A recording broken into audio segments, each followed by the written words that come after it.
Aloha everyone, and welcome to the Leilani Estates update for June 18th, 2018.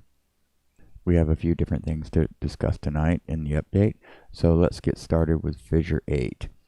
The Fissure 8 fountain and flow channel to the ocean has remained relatively unchanged. There has been a little overtopping around the bank levees a little bit.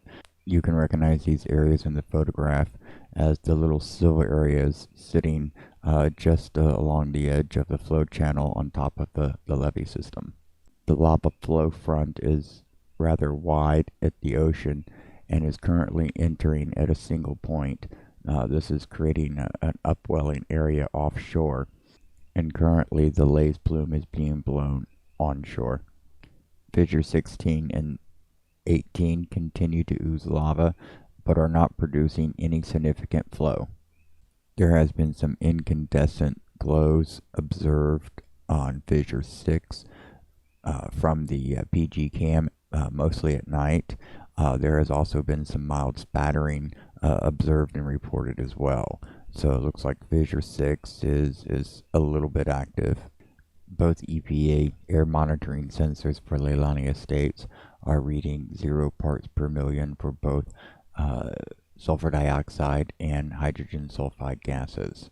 The SO2 prediction model shows that our winds are going to be coming out of the northeast, and that's going to push the higher concentrations of SO2 and fog to the southwest down the coastline of the Big Island. Up on the summit of Kilauea Volcano, the Halemaumau crater endured another round of quake storms and a larger quake overnight. Early this morning, there was another steam explosion, which sent ash up into the air. However, it did not go very high, and it did seem to disperse pretty quickly. Lastly, USGS reports that the crater walls continue to slump inward and fall off into the crater. Okay, well that about does it for the eruption update information. Before I go, I want to address some myths and rumors that are floating around the internet world about things that are happening here.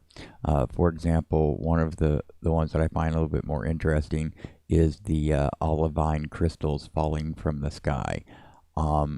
First, no, olivine crystals are not falling from the sky.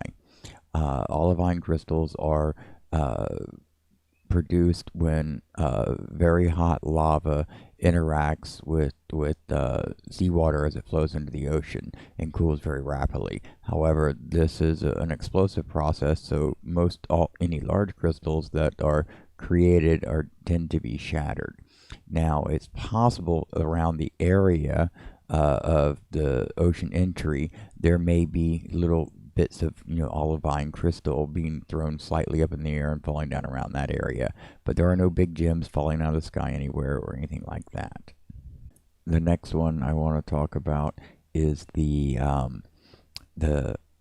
myth or rumor, whatever you want to call it, that the government and the military are bombing and drilling the volcano in order to control the flow of lava. That is absolutely not happening. It would serve really no purpose, in my opinion. This is a natural event. It happens, all over the world, all the time. It's the same thing happening here. It's very similar to the 1955 eruption. And if you look at the maps with the path of descent, you can see that the lava is flowing those ways. So it's a gravity and topographical, thing, not a government controlling it or a military controlling it. So that's that one. Okay, the third little myth rumor that I want to throw out there and totally shoot down is the rumor that PGV, our geothermal plant, is the ones responsible for causing the eruption through the rift zone. That their fracking activities caused the rift to rupture, and this is what ultimately led to the fissures and the lava flows and all that. That is incorrect. PGV is not fracking. That's not the way geothermal works. Basically, geothermal works by drilling a hole down in the ground to reach down into the hot rocks that are being heated by a magma source. You're not tapping the magma source. You're only tapping, the surrounding rocks, and the surrounding rocks that have been heated by that source. Then you pump your water, or your chemicals, or steam, or or whatever it is that you put down there, to turn into some type of chemical steam or water steam to power turbines, and that's the way you get geothermal power. It's oversimplified, but that's basically the way it works. So no, PGV was not responsible for this eruption. This eruption is very similar to that in 1955 with a fissure line. It seems to be a natural occurrence here based on historical records, and it happens. That's all there is to that one. Okay, and the fourth and final one for tonight that I want to totally get a big chuckle with is the wonderful little rumor floating around that the FEMA barges are on their way to Hawaii, and that some of them are already here, and they're anchored 10 miles offshore, and that they're going to basically use ferries to tender the people over to these ships, and that's where they're going to be housed and locked away, and they're like little prison ships and all this stuff. Well, again, wrong. There are no FEMA barges, offshore of Hawaii. It would make no sense to do so. It wouldn't be logistically, feasible either to be parked 10 miles offshore, because, these little ferries, or tenders that they would, use to take people out to these ships, go about, 10 to what is it, 10 to 15 knots, you can't go too fast because these seas can be a little rough around here.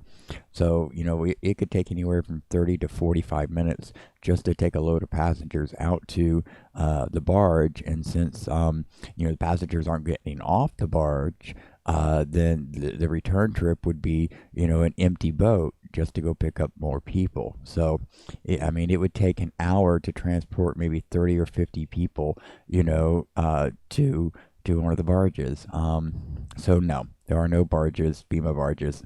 Now, FEMA is here, and they are, helping people sign up and register for assistance. People that, have lost their homes or been displaced by, other volcanic activity or evacuation zones, etc. They're, trying to get them some help, and, based on each individual circumstances, they qualify for different types of assistance and stuff like that. Now, whether that's a good thing that FEMA's here, or not, I don't know. I've never dealt with FEMA. I've heard stories about, other situations where FEMA, was really horrible and things like that. But, hey, at this point, any helps, a little help's better than no help. And if FEMA can do stuff to help people, I'm all for it. But that's just my opinions.